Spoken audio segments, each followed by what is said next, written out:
Hey, what's up, Gary? What's going on, man? I'm just a little sunburnt from golfing, but other than that, pretty good, man. How'd you shoot? Like crap, but I still made money, so it's Hey, yeah, yeah. You if you know how make it goes. yeah, if you're Yeah, making money, you're doing it right. So, exactly, exactly. thanks for hopping on tonight. I appreciate it. Oh, of course, man, of course. Yeah. All right, man. So, I'll get started with my intro, and then we'll go from there. So, Okay. I'm Tyler Milbert. I'm here with Gary Sheffield Jr., and this is Inside the Mind of an Athlete. All right, Gary. So, I gotta ask. I'm sure everyone wants to know. I'm sure you've heard it your whole life. What's it like being the son of Gary Sheffield? Well, for me, it's just normal. It's. I understand for other people, it's probably a little weird, and I've had conversations with other friends like, dude, is it sometimes does it feel weird to have somebody that's doing something of that magnitude? And sometimes I think about it, and it is a little strange that everyone else's dad usually is around the house and doing things, but my dad was always on the road and doing something that there's literally people who idolize your dad. It's interesting. It's a minefield, really. Right. So for me, he's always just been dad. I've more been intrigued by the other players. I've always wanted to meet the other guys. Yeah. The Derek Jeters. For me, it was Derek Jeter. I always wanted to meet him growing up, and that was crazier to me.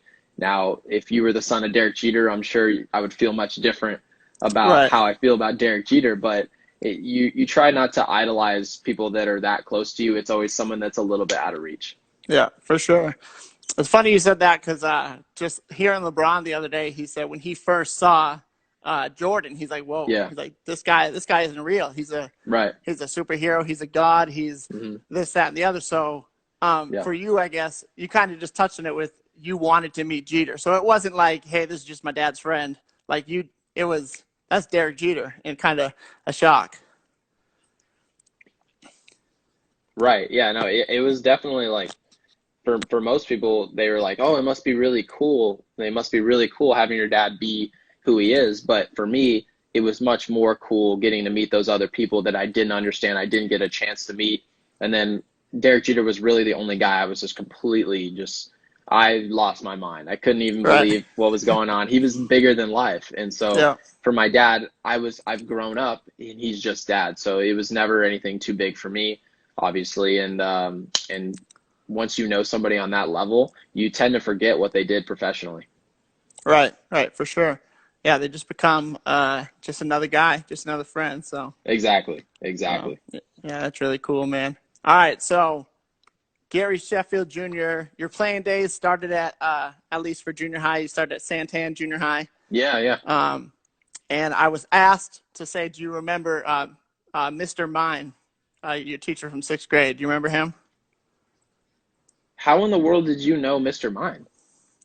So He was my I sixth actually grade. coached with He was my him. sixth grade.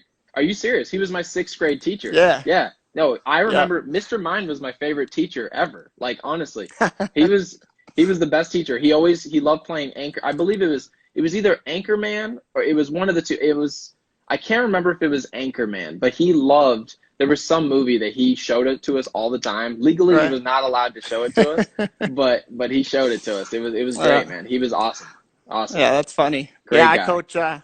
I coach over at Castile with him, and Okay.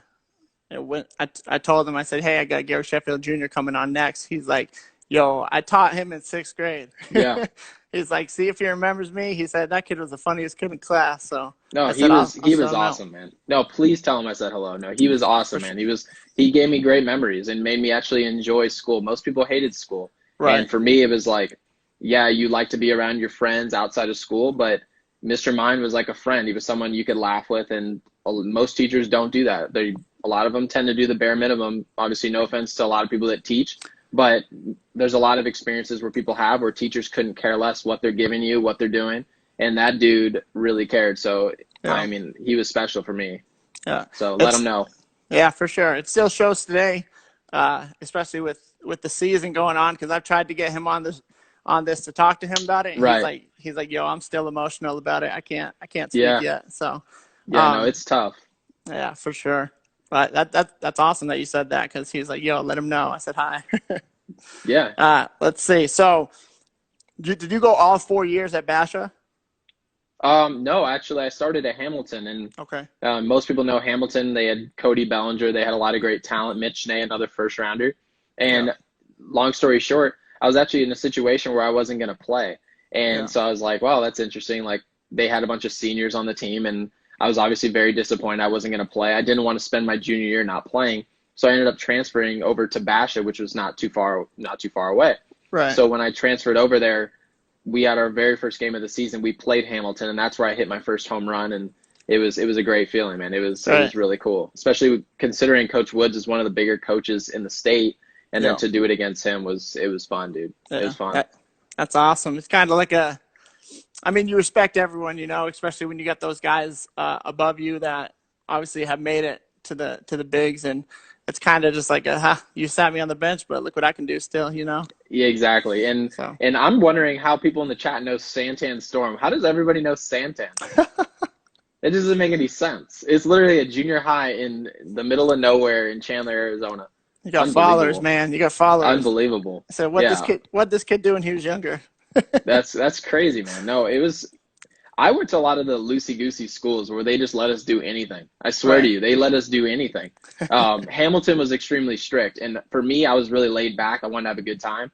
Right. Hamilton was not that. It Yeah. was like it was almost like you were in boot camp, and Right. for the most part, people hated their experience at that school. So I Yeah. went to Basha really not so much for. I mean, there was sports was also included in that, Right. but the fact that I was able to go and half the security guards was like Jamie Westbrook's dad, and there was like there were people I knew were the security guards. So I could do whatever I want. I could leave campus, whatever.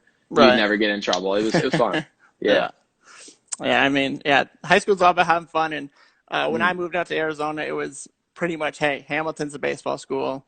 yeah. Like you knew all the big dogs. Even like I'm out of high school. I'm beyond my years, but I still hear about these high schools just as a grown adult, and it's like, wow, like that's big around here. So, I can definitely see where you're coming from. Like you want to have fun as a student. You're not Yeah. this isn't college. This isn't the pros. You're not No. going there to basically kind of military Yeah. isk. I was just having a conversation with somebody and they said, dude, like we basically almost won a state championship over at Hamilton, and obviously they've won plenty over the years.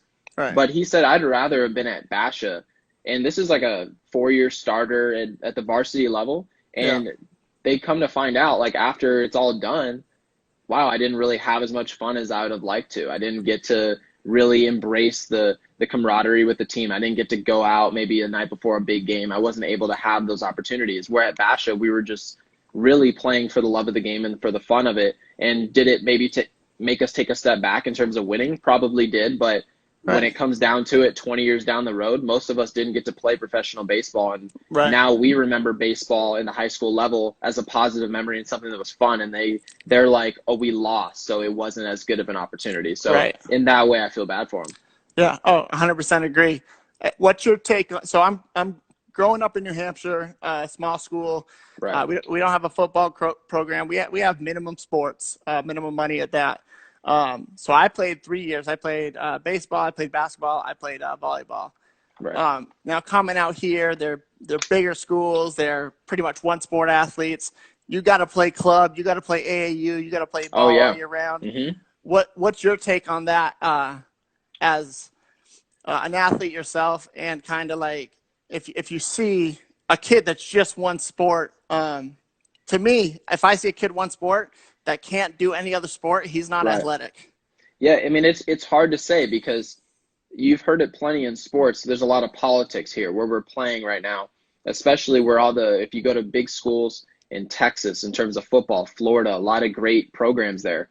They have a lot of feeder programs into. We saw Santan Junior High. We were a great junior high baseball team. We had a lot of talent. A lot Yeah. of Division I talent came from that junior high. People knew us for being a talented school. And then once we left Santan Junior High and we were just about to leave in 8th grade, we had a feeder program into Hamilton High School. Now, somebody who was not specializing in baseball would have no idea that this was going on.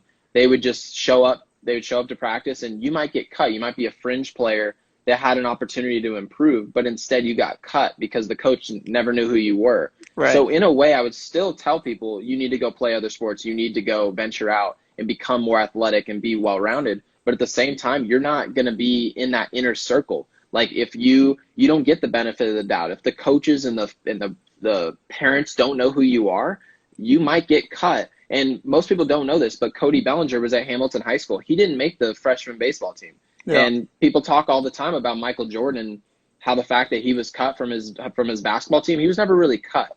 He just didn't make the varsity team as a sophomore. Right. And that's considered accelerated for most college athletes. But Cody Bellinger, the National League MVP, didn't make his freshman year baseball team. If that doesn't tell you, if imagine if he didn't make the team and he quit. Right. And you couldn't imagine. And I had that conversation with his dad, and we have all sat down and had conversations about his career and his future. And obviously the rest is history. He did decide to play, but he easily could have quit. Plenty of people that we all know have quit the game after maybe a bad freshman year of baseball, basketball, whatever it is. Right. So it's very frustrating because you don't want to specialize because it's better for the kid, but at the same time, it's hard not to with what's going on. Yeah. And to touch on your point, to 20 years down the road, not everyone's going pro. You just want to look back and see all the fun memories. That's kind of where I'm at. And like, I look back at my high school days, and I love playing basketball. I love playing volleyball.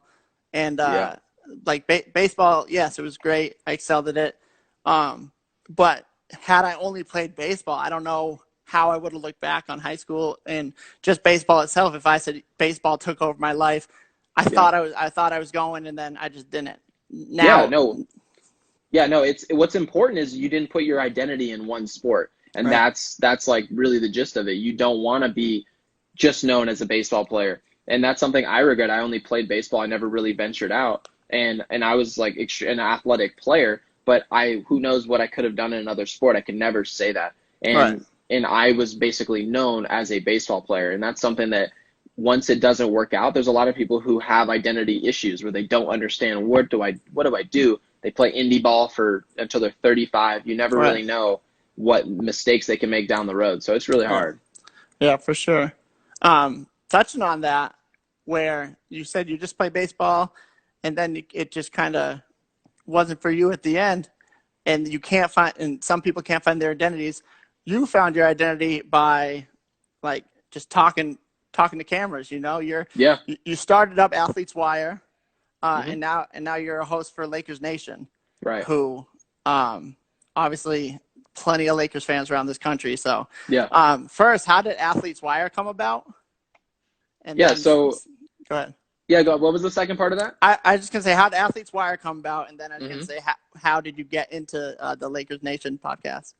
So what's interesting about Athletes Wire is I just started it because I was like, okay, I have a few connections around the league. I could get some players and some quality interviews that people would like, and I knew like my uncle Dwight would want to come on, and it'd be something people would want to hear what he had to say.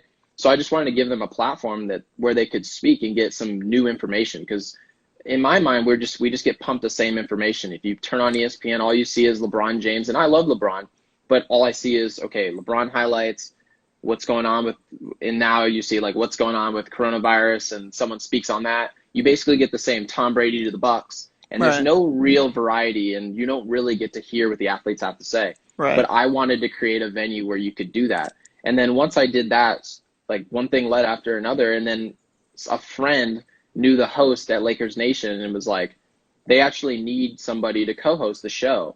And he said, hey, well, he basically introduced himself, and I didn't think anything was going to happen of it. And he said, matter of fact, LeBron's not playing tonight. Our crowd should be pretty small. What do you think about just hopping on and just joining the show with me, maybe break down the game? So I said, sure. I hop on the show for one night, and I was expecting it to be a one-time thing. Literally 5 minutes after I hung up the phone, I'm sitting there wiping my hands clean, and the guy was like, hey, our boss watched the whole show tonight, and he wants to offer you a job here at Lakers Nation. I was like, all right, well, I'm in.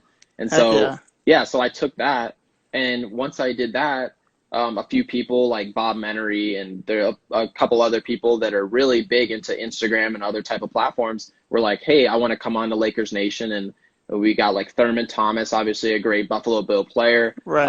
And Bob Menery, of course, is gigantic now in the Instagram world. So I'm gonna bring him on, but I'm gonna start my own podcast now coming up, and hopefully it catches on. You know, you never really know in this age. I mean, you saw with the with I can't remember what the show is, but those two girls that were battling with Barstool, Yeah. and obviously they weren't that big, and then they go to Barstool and they're huge. So Right. I'm hoping that I can catch on and do this for a living, because it is easy talking shit on social media and just saying whatever it is you feel, because to be honest with you, a lot of people, they think things, but they don't say things. Right. They let other people talk, and that's not my personality. And I know a lot of people who think very similar to me, and Right. I'm comfortable in disagreement. I'm comfortable in that venue. And if I can make a living just saying what I think, what's on my mind, then that's a great living to me. I could do a lot of golfing that way. Yeah. Oh yeah, for sure. Yeah. But yeah, I see you definitely speak your mind over social media, Yeah. and which is great. And but the thing is, you can also back it up, where Mhm. a lot of people just don't know what to say, and it's the ones kind of hiding behind the screen that just mainly speak, and Right. those sadly are some of the people that get recognized more than people that are stating facts.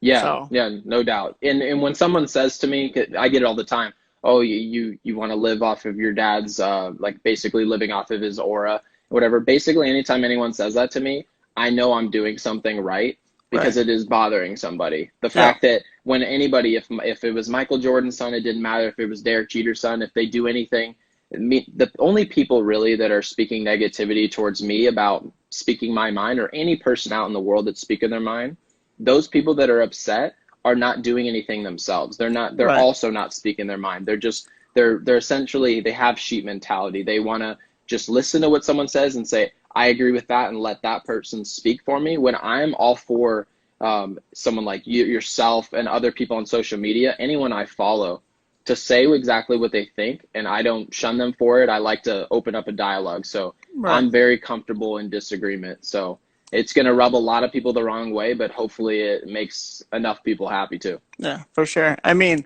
if you're doing something and you're getting criticized for it, to me, you're doing something right. You know, Exactly. because hey, if you're getting hated on, it's because they're doing Hmm. something that you're not, and they're jealous. Exactly. And 100%. people usually mirror how they feel about themselves towards you. So I try not to take anything too serious. Right. And for the most part, usually unhappy people will attack me and whatever if I go into direct messages. It's not successful people or people that are really expending positivity. It's usually negativity fills their profile. It's not Right. really intriguing thoughts or anything like that. So I just try to keep everything open. I like to have an open dialogue. And Yeah. for me, people consider it controversial, but most of us have controversial thoughts. We just don't say them. And for me Right. personally, I couldn't care less. I'll just say them. Right. 100% agree, man. Um, so with this Lakers nation, are you at the games at Staples Center watching and talking about it, or are you out in a booth somewhere else? So the plan is I'm going to be going to the Staples Center for a few, especially the big games. But for Right. the most part, we stay here in the studio in Phoenix. So when we're doing the shows, we've got basically the whole backdrop. We do it from here. And for LA, we obviously had the big game against the Bucks and the Clippers. And Right. those games we will travel to Los Angeles. So it's pretty fluid. We're not exactly sure where we're going to be when we're going to be it. But this whole Lakers Nation thing is really just starting to monetize. And we just had our first watch party out in Los Angeles. And the thing was gigantic. I had no idea. Really, no one knew how big this was going to be. They were like, Right. okay, there's probably going to be about 20 people here. It's going to be pretty cool. We get there. We were in a small bar because we were worried that it wasn't going to fill out. There were 230 people there. A couple people came from Australia, New Zealand. We had Jeez. people coming from everywhere, and we knew that we had something really big. So we're Right. very excited, and it's really unfortunate that we had that watch party, and then all of a sudden this Right. epidemic goes on. Right. But we're expecting, as much as everybody's expecting, that the country at some point is going to get going. So Right. I'm excited for that. Yeah. Which gets me to my next point. With the lockdown of all sports in this country and around the world, Hmm. slowly coming back. I know hockey just said today, if they are allowed to come back, they're going to go straight to the playoffs, but they're extending it from 16 to 24 teams. Um, Wow. if and then I heard Dame Lillard say, if the NBA is coming back, the playoffs are set, and we still have to play regular season games. He said, I'm not playing. I'm going to sit on the bench. If I don't have a chance to make the Mm. playoffs, if you're not giving me that chance, Huh. you're saying the playoff teams are set, Wow. I'm not playing. Um, so one, I want to hear what you think is the biggest advantage of these guys, the LeBrons, the Leonards, the PG-13s, like the advantage of them having the rest, even though it's been quite some time. So um, I don't know how much advantage they can get without actually playing pickup or whatever. And then what are the disadvantages of, say, uh, the lower end guys in the league who maybe don't have a home gym or a court at their house Right. who can't go out and play all the time like some of these big name players. What do you think the advantage and disadvantages are to it starting back up? Well, to be honest with you, for someone like LeBron, like you said, LeBron's got a court in his house. He's got a Right. gym. He's probably been running around, and for the most part, he's still not going to be conditioned the way he would like to be. That much is obvious. But Right. you saw someone like Jason Tatum who hasn't had a max deal. A lot of these guys are not on max contracts yet. They haven't touched a basketball. Jason Tatum literally said he has not touched one basketball Yeah. during the entire lockout. It's been over 2 months, and that's a Right. long time for a professional athlete not to do anything that has to do with the sport that they're a professional in, and then to expect them to play for really just a few weeks of games and then go out there and play against a LeBron James or a Kawhi Leonard. It's a lot to ask, and now the results are going to be random. You really have no idea what's going to happen. So I feel bad for a lot of those guys who are not paid because they're going to go out there and they're just feeling it out. Right. They don't know exactly how their body's going to respond. They've never done it before. And for guys like LeBron James, these are veteran guys that understand their body and how to prevent injury. This is something that a Jason Tatum or a Devin Booker, a lot of these guys who are great athletes, they think, well, maybe I can just get off the couch and expend a lot of energy. But what happens if you've just been sitting on the couch, you haven't been conditioning, you haven't been stretching, and now all of a sudden you're trying to run down a LeBron James, you pull a hamstring, and then it leads to other injuries. The Right. sport can get out of hand very fast for certain players depending on their body. So I would tend to say that the older players will understand what to do and how much they can trust their bodies, and Yeah. the younger guys might be susceptible to overextending themselves early. Yeah. I'd agree with that. So do you think the league's going to come back? If obviously no one knows what's happening really, but Right. do you, just in your opinion, do you think it'll come back, and do you think it'll go straight to the playoff? Yeah, business wise, the league will come back. And the whole Disney idea, it seems pretty, I mean, it's pretty locked tight. That's a pretty good idea, to be honest with Right. you. Oh yeah, for You're gonna sure. have that whole you're gonna have the whole resort closed off. It's gonna be private. I can't see any reason they can't control that environment. It's a very big space. It's going to be easy to maintain some type of space between the players, and they're gonna be able to have enough space to have their families there as well, which I Right. know is something they're gonna want. Going to be in quarantine. You're not going to want your family hanging out in LA while you're Right. in Orlando. So that part is a hurdle that they can essentially they can get over being in that scenario. So I can't see that not working out. Baseball is going to have it's going to be a much harder time because baseball hasn't started paying players. Right. They haven't given out their contracts. You saw Garrett Cole, he was slated to make $36 million. They're asking him to make $9 million, Right. and I'm sorry, like if the average person says I'll play for $9 million, in reality you think you would play for $9 million, but when you make $36 million, Right.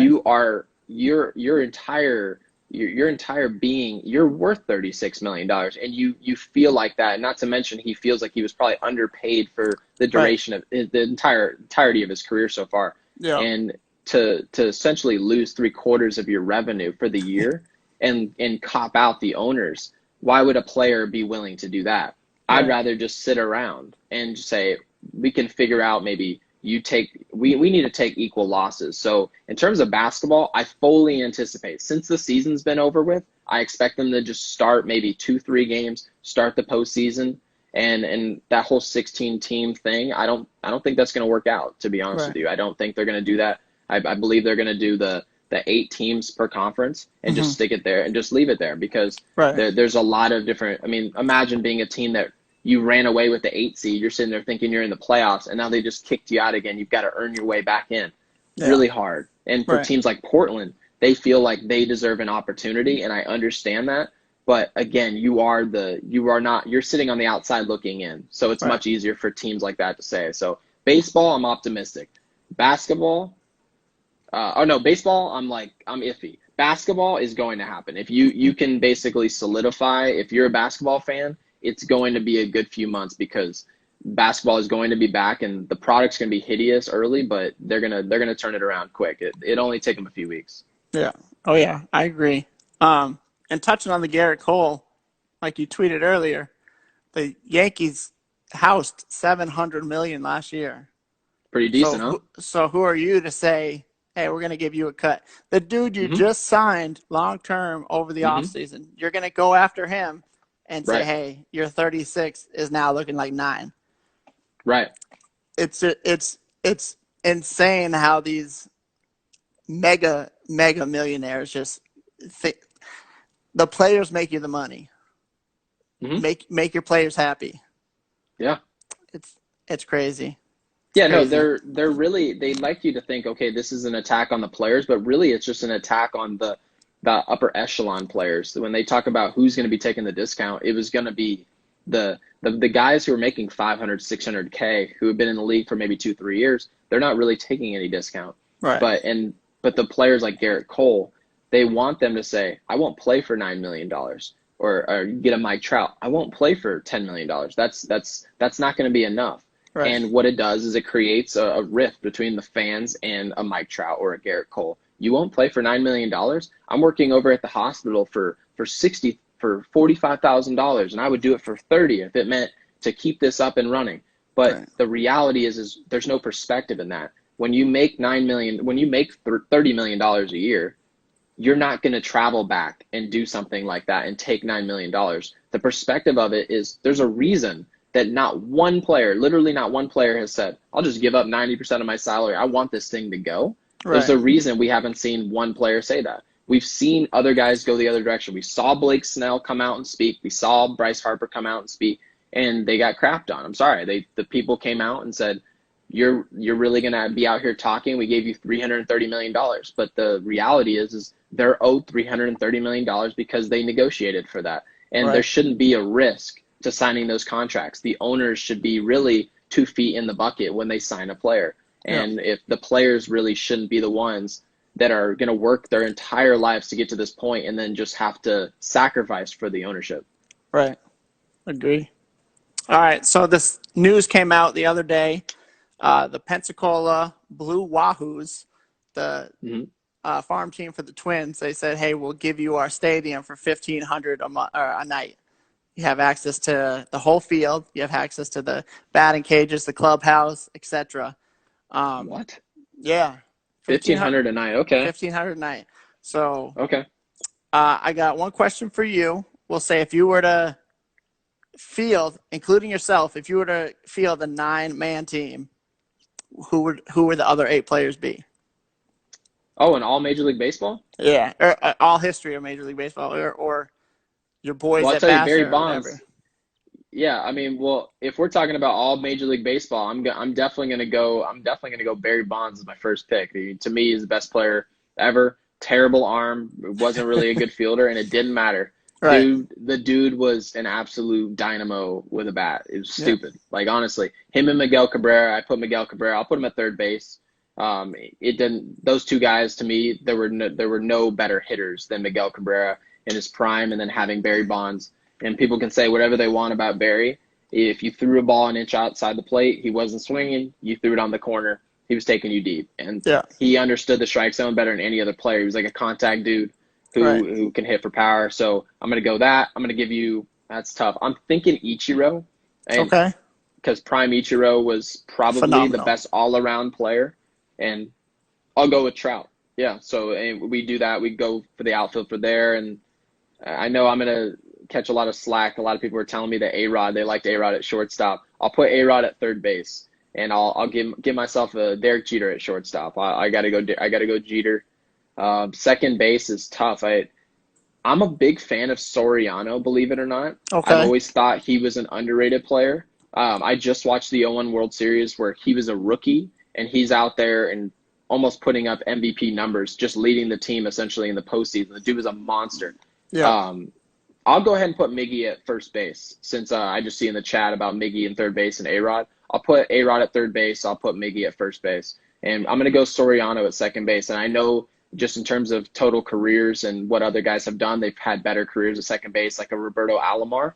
But what Alfonso Soriano could do with the bat in terms of pop, the dude was just a monster. So, and Yeah. I'll go with Pudge. I'll go with Pudge behind the plate. And pitching, Okay. I'm gonna go with my new guy. It's either gonna be Pedro or gonna be Garrett Cole. Okay. It's got to be Very one of the nice. two. Yeah. Yeah. Oh Love it, yeah. man. Love it. So you've actually, I'm sure you met many of you guys, but you've actually met Bonds. You've actually met Pedro. Right. Um, how was that experience? Yeah, no, actually, believe it or not, Barry Bonds is my godfather. He was my godfather Oh. when like growing up. Oh, And wow. I don't even know what happened about that, like what happened with it, but he was really a cool guy. And the one thing that was really funny that Barry always did, because we used to hang out a lot, he essentially showed us Aspen, Colorado to go like for the winter. We used to go skiing and all that. And my dad wasn't allowed to go skiing because of his contract stuff. So Right. we go up and down the mountain and he's just sitting down below. And yeah, and Barry used to, when we go over to his house, he used to make us write our names on our bottles of water because everyone would just drink half the bottle of water and then just take off and then grab a new one. So he actually would make us draw a Sharpie. I'm like, this dude's worth $200 million making me put marker on my bottles of water. But sometimes you need to be that frugal. So he Yeah. was a nice guy to me, and I'm obviously thankful to have known him. Yep, for sure. All right, man. Last question. Obviously, the match 2 was just played Mhm. with Tiger, Phil, Brady, and Manning. You're a golfer. You've golfed with Jeter. You've golfed with Kevin from The Office. You've That was golfed with, surreal. I believe, was he your partner? He was, yeah, he was my partner, and we wrecked that tournament. We were good, and we lost to Ken Griffey Jr. and Johnny Damon. And Johnny Damon cheats. I don't know what to think.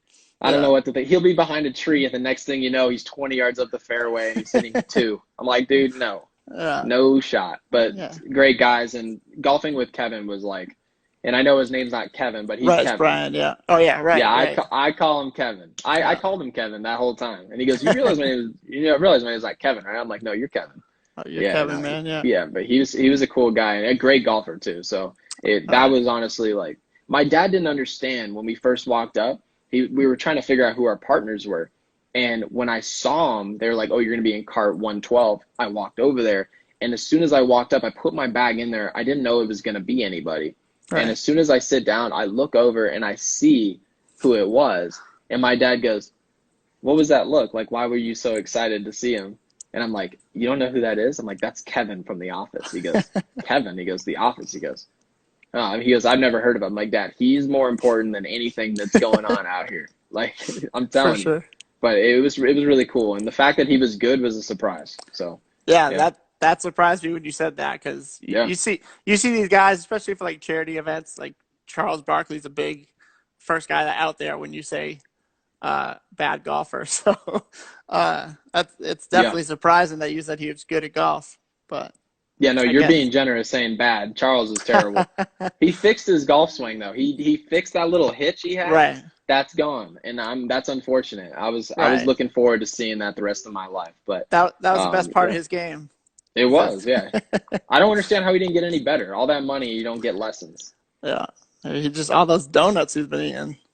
Exactly. Yeah, yeah. All You can do right, whatever you want. You can do whatever you want when you're Charles Barkley. for sure. All right. Well, so on touching on that, if you were to have a group of 4, so you and 3 other guys, Mhm. who's your all time 4-man golf crew? Ooh, well, Kevin's gonna be in there. He's got to be in there. Um, I would say Jeter, but Jeter, he's not really that good. So I'm not gonna go with Jeter for golf. He can't even hit his driver. He hits his 3-wood because he slices Okay. too bad. So, Yeah. and as you can see, the inside out swing doesn't really play him well Right. in golf. So he's gonna be off. I'm gonna go Griffey. Griffey's the best golfer of any person. I mean, he's basically he's along the same lines really as Tony Romo. He's Okay. to the point where he's a scratch golfer. He's a great player. I'm gonna go John Smoltz, and Oh, okay. yeah, and the dude is insane. He's insane. You go out to TPC Scottsdale, the dude's 7 under. He's a great player. I couldn't Jeez. believe it. Honestly, I couldn't believe it. My dad told me when we walked up, he's like, "This guy knows what he's doing. He knows how to play." And I was sitting there thinking, "Well, I play baseball. I'm going to be fine." It was one of my first times going out and playing. The dude was like, He was like 5 under on at TPC Stadium, and I'm out here looking for a Pro V1 100 yards to the right of the fairway. The dude's a monster. The dude, he knows what he's doing out there. And Yeah. of course, he had all that time on his hands, so it shouldn't Right. be that Right. much of a surprise. Yeah. Yeah, for sure. All right, man. Well, hey, I appreciate you coming on the show. Great talking to you. If you ever Of need a course, fourth, man. if you ever need a fourth, let me know. Love Oh, golf, I'll especially let here. you know. For sure. Yeah, unfortunately for me, I always get invited last second. Someone's like, "Hey, man, we need a fourth." I'm like, "All right." Yeah, I that's just the roll thing. out there, and in Arizona, you get sunburnt. So Oh don't yeah. forget the sunscreen. I will make sure I message you. All right, man. I appreciate it. All right, man. All right.